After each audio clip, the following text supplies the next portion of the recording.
The railroad was busier than ever. No sooner had one train left the yard than another one arrived.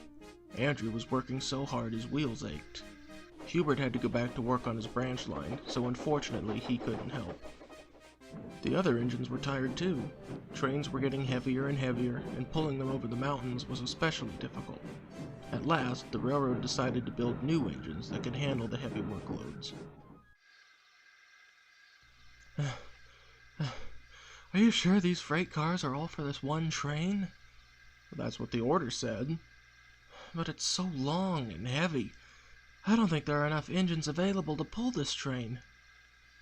Suddenly, the rails began to tremble, and a mighty whistle rang out. Andrew and all the freight cars watched in amazement as a huge engine steamed into the yard.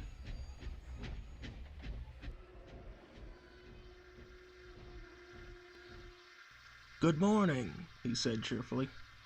But Andrew didn't answer. He was too busy looking at the big new engine. He was longer than 3 of Andrew, and almost twice as tall. He had not one, but 2 sets of 8 large driving wheels. "You're the biggest engine I've ever seen," stammered Andrew. "I know. My builders say there's no other engine as big as me. My name is Ed." "My name's Andrew. Welcome to Cheyenne. What work will you be doing?" "I'll be taking heavy freight over the mountains." Andrew looked back at the cars he'd been arranging. "You mean, like this train?" "Yes, indeed. But are you really strong enough to pull it?" Ed smiled eagerly. "Watch me," he said, "and see for yourself." Ed backed down onto the train, gave 2 blasts of his mighty whistle, and started forward. Andrew watched as the long line of freight cars followed him.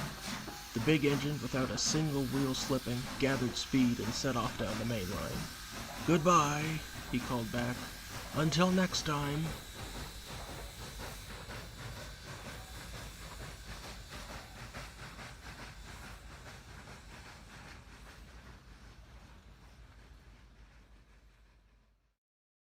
Andrew whistled goodbye, still amazed at how strong Ed was.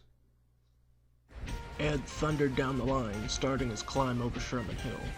The freight cars giggled and said, "He'll stall for sure." But Ed didn't stall. He reached the top and sped down the other side. He continued up into the mountains, where it was much steeper. The cars chuckled and said, "He'll have to stick this time." Ed's pistons pumped. Smoke and steam billowed from his stack. The weight of the cars threatened to hold him back, but Ed didn't stop. His crew kept his fire burning brightly, and finally they made it. Even the freight cars were impressed. The other engines were amazed by Ed's strength. Word began to spread about him, and people started nicknaming him the Titan of the Mountains and the King of the Railroad. Ed was very humble and didn't let the praise go to his smoke box. But even so, some engines started to get jealous of Ed. But that's a story for another time.